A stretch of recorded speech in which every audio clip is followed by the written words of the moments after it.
Creo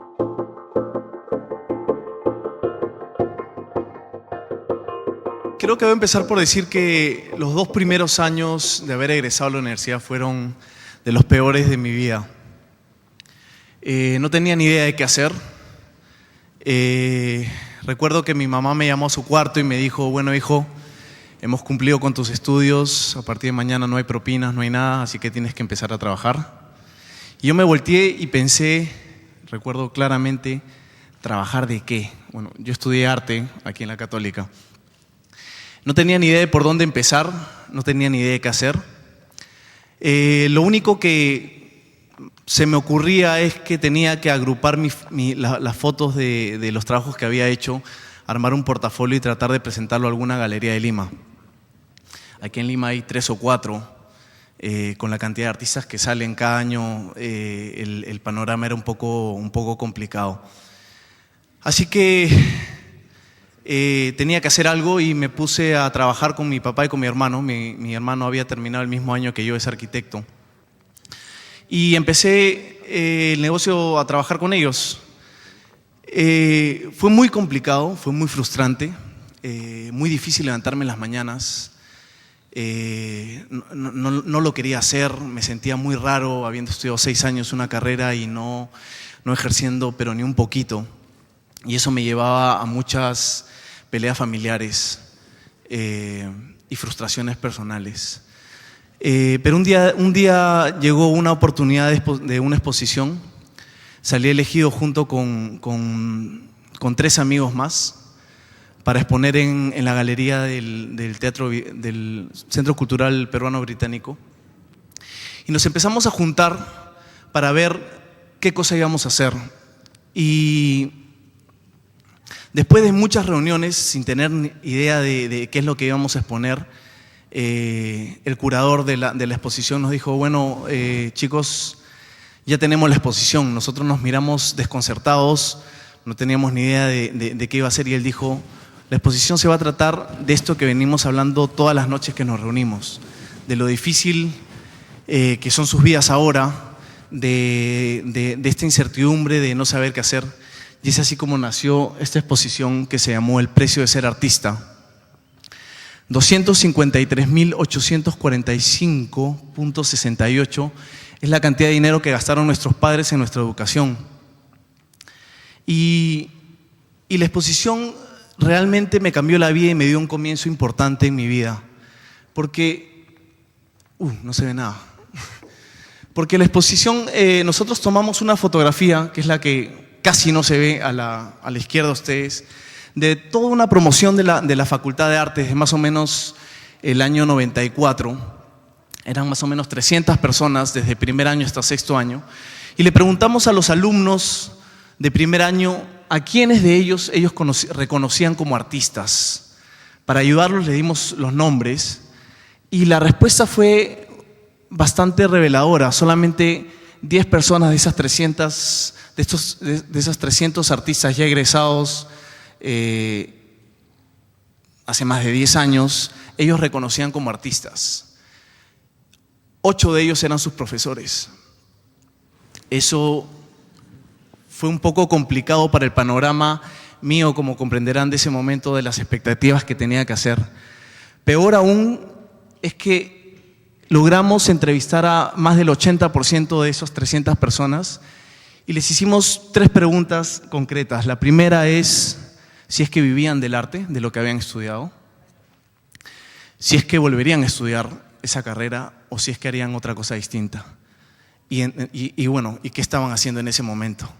Y las respuestas fueron mucho más reveladoras aún que la fotografía, porque el porcentaje de las personas que vivían de su arte eran muy pocas.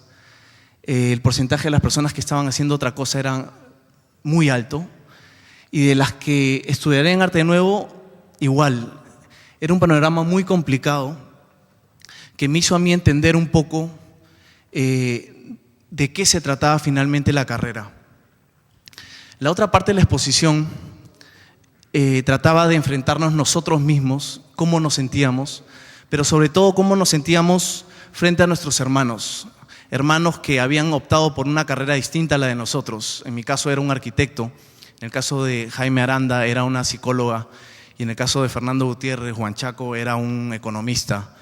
Todos ellos ya exitosos o trabajando, la comparación dentro de nuestra familia era una pesadilla para nosotros del día a día. Era muy difícil vivir en esa comparación tanto de nuestros padres como de los demás familiares. Y yo identifiqué que en realidad la gran diferencia que tenía mi hermano y yo no era una diferencia muy sustancial. Yo identifiqué a dos personajes iguales y la única diferencia que tenían ellos es que uno estaba conectado y el otro no, y era como yo me sentía en ese momento. Estas son esculturas que yo realicé en ese momento, muy distintas a las que finalmente termino siendo hoy en día, pero que graficaban un poco la sensación de sentirme amarrado y el vacío que sentía en ese momento, la inseguridad. Y gracias a eso, a esta experiencia que tuve,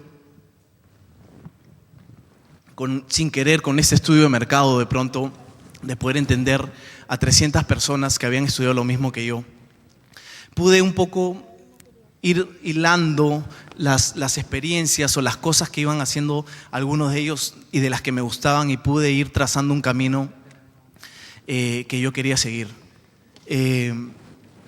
Y en realidad una de las grandes cosas que me ayudaron a empezar fue entender que lo que había estudiado era un trabajo como el de cualquier otra persona que había estudiado en la universidad. Y para poder dar ese gran salto tenía que hacer una cosa muy sencilla, que era darme un horario, levantarme a las 8 de la mañana, terminar a la 1, almorzar, continuar a las 2 y seguir a las 5. Quizás esta es una de las cosas que más les cuesta a los artistas, porque sentimos que hay una suerte de inspiración en las madrugadas o que la inspiración llegue en algún momento. Y creo yo que para empezar se necesita mucha dedicación, mucha tenacidad y poder avanzar. Y es así como empecé a buscar oportunidades. Las oportunidades en Lima eran muy complicadas, ya lo comenté, 3 o 4 galerías en Lima. Para que les dé una idea, ahora estuve en Nueva York y en Nueva York hay más de 2.000 galerías. La diferencia y las oportunidades son abismalmente distintas. Y yo empecé a buscar oportunidades en internet, empecé a aplicar a concursos, a exposiciones, y las oportunidades empezaron a ir llegando, y pude viajar y llegar a países como Irán, es la piedra que estoy trabajando en la esquina derecha, o exposiciones en París, en el Gran Palais, España, Argentina, Bolivia, son algunos de los países que poco a poco empecé a lograr una exposición. Esta escultura la realicé en Turquía, es quizás a la que más le tengo cariño, porque para poder clasificar a este evento yo tenía que presentar un portafolio de trabajos previamente realizados, pero no eran cualquier trabajo, sino eran trabajos monumentales, grandes. Yo no tenía ni uno en ese momento. Y lo que hice fue hacer esculturas pequeñas y tirarme un poco al piso y poder tomar algunas fotos así en picada y poder decir que eran un poco más grandes de lo que realmente eran. Y me ayudaron a poder clasificar. Cuando llegué a Turquía me enseñaron la piedra que tenía que trabajar. Nunca en mi vida había trabajado una piedra tan grande. Tenía la teoría, no la práctica. Quise abandonar toda la primera semana. Recuerdo todos los días pensaba en qué excusa iba a dar a los organizadores por los cuales no iba a poder trabajar la escultura o terminarla. Y después empezaba a pensar qué es lo que le iba a decir a todos mis amigos de por qué regresaba antes del evento. Pero poco a poco, en realidad gracias a los compañeros de otros países, es que fui aprendiendo y finalmente pude terminar la escultura. Y ahí fui comprendiendo que en realidad el trabajo duro y la inspiración llega, pero tiene que encontrarte trabajando, como dijo Pablo Picasso. Y es así como las oportunidades en Lima empezaron a aparecer y las esculturas y los proyectos empezaron a ir creciendo cada vez un poco más grandes. Este es el último que he hecho aquí en Lima. Y y empezar a trabajar para marcas con las que yo empecé a soñar, que trabajan con artistas a nivel mundial. Este es un proyecto que trabajamos para Absolut. Absolut Blanc, esta es una campaña a nivel mundial que escogían solamente a un artista a nivel de cada país. Proyectos como este que hice en La Mar, en Sao Paulo, o este que me encantó, que es un trabajo con niños. Porque en realidad creo que el tema de los niños en realidad fue mi sueño desde el principio.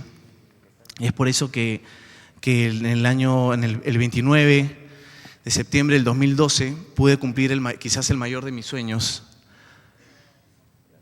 Nació Ignacio, mi hijo, y me cambió literalmente la vida. Creo que todo empezó a tener sentido y a la vez no tener absolutamente nada de sentido. Y pensé en cambiar absolutamente todo lo que había hecho hasta ese momento.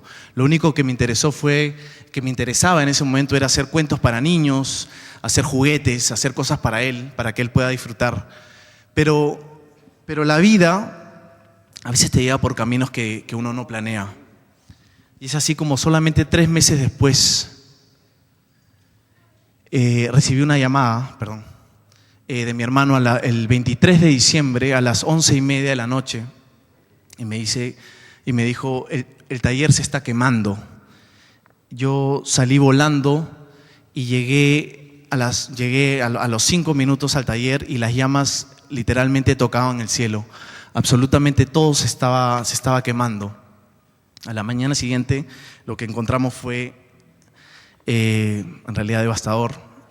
Todo lo que había hecho hasta ese momento, más de 10 años, el taller, las esculturas, la oficina, la información, la parte contable, todo se había perdido. Y pasó algo muy interesante que no me había pasado antes. A medida que empecé a ver las cosas quemadas, llamé a mi asistente y le pedí que me trajera una cámara que por suerte la había dejado ahí el día anterior, estaba en el carro, y empecé a tomar fotografías.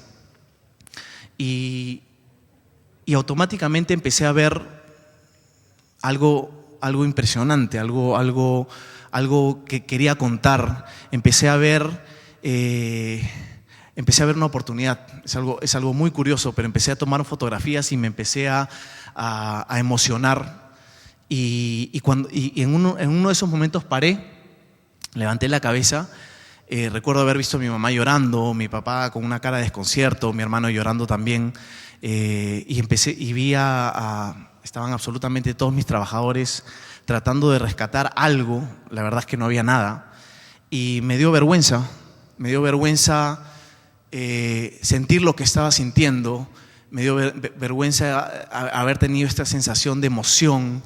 Y le pedí a un amigo, le conté lo que quería hacer, le dije, creo que quiero hacer una exposición de todo esto.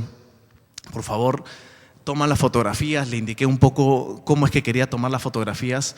Esto fue un poco lo que se pudo rescatar de esa mañana. Todo, como pueden ver, estaba carbonizado.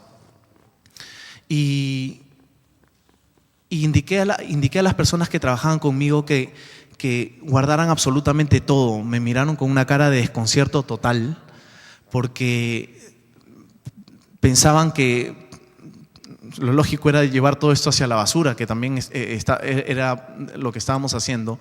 Y pedí catalogar las piezas y guardarlas en cajas y sellarlas. Estos son un poco las personas que estuvieron trabajando con nosotros ese día. Esta es la imagen de mi esposa entrando. Ella se había quedado con nuestro hijo toda la noche a la expectativa de lo que estaba pasando. Cuando llegó ella prácticamente no había nada. Y es así como empezó a pasar algo en mí de ver una oportunidad dentro de toda esta tragedia. Y es así como un año y medio después me di el valor de abrir esas cajas y de poder planear la exposición. Había sido 1 año y medio muy complicado, 1 año y medio de reconstrucción, de sentir que no había avanzado absolutamente nada, que tenía que recuperar un poco de lo que habíamos perdido. Medio año nos dedicamos básicamente a atender a los clientes y a los proyectos que se nos habían quedado ya quemados en la exposición. La orden de construcción para el local que se había quemado aún no nos los habían dado. 1 año y medio después no podíamos entrar al local ni construir absolutamente nada. Yo quería hacer la exposición en ese mismo local y no pudimos, pero igual la idea de la exposición estaba abierta. Es así como empezamos a recopilar todas las… Qué pena que no se ve la foto. Empezamos a recopilar todas las herramientas, todas las cosas que se nos habían quedado, las esculturas carbonizadas. Esto justamente es lo que le había hecho a mi hijo, que estaba todo quemado. Y las empezamos a agrupar, empezamos a tomarle fotografías y prepararlas para la exposición. Y es así como 1 año y medio después planteé la exposición como un momento y un espacio para poder cerrar un ciclo y darle comienzo a algo nuevo. Fue una oportunidad de poder reconstruir parte de lo que sentía que había perdido. Y en realidad, como no pude llevar la exposición al taller, tomé una gran fotografía de lo que quedaba del taller y la llevé a la exposición. Mi hijo, creo yo que fue el ancla que nos pudo mantener en pie en medio de toda la tragedia, y es por eso que sabía que tenía que dedicarle algo en la exposición. Sin darme cuenta, en esa investigación, a la hora de armar el concepto para la exposición, me di cuenta que Ignacio, el nombre de mi hijo, había nacido 3 meses antes del incendio, venía de la raíz del latín ignatius. Ignis significa fuego, Ignatius significa nacer. El nombre de mi hijo significaba nacido del fuego. Y es por eso que la escultura dedicada a él fue un madero que encontré en la exposición, adornado de unas mariposas que simbolizaban un poco el cambio, la metamorfosis y la expectativa de poder salir volando y poder crecer. Hoy, 2014, es que estoy empezando nuevamente todo. Y creo que, yo no sé si es que puedo decirles qué cosa deben hacer o pueden hacer, pero sí puedo decirles una de las cosas que no deberían hacer, y es que no vivan los sueños de los demás. Creo que deben luchar por sus propios sueños, y aquí voy a hacer una pequeña explicación. Y es porque en realidad en la vida, cuando uno avanza, los padres, los amigos, el medio, siempre está tratando de sugerirte qué es lo que debes hacer y cómo lo debes hacer. Está sugiriéndote quizás las cosas que están de moda, o lo cool, o lo que no debería hacer. Y creo yo que todo eso es distractivo. Uno debe tener muy claro lo que quiere y vivir sus propios sueños. Muchas gracias. Gracias a Marcelo por esta presentación.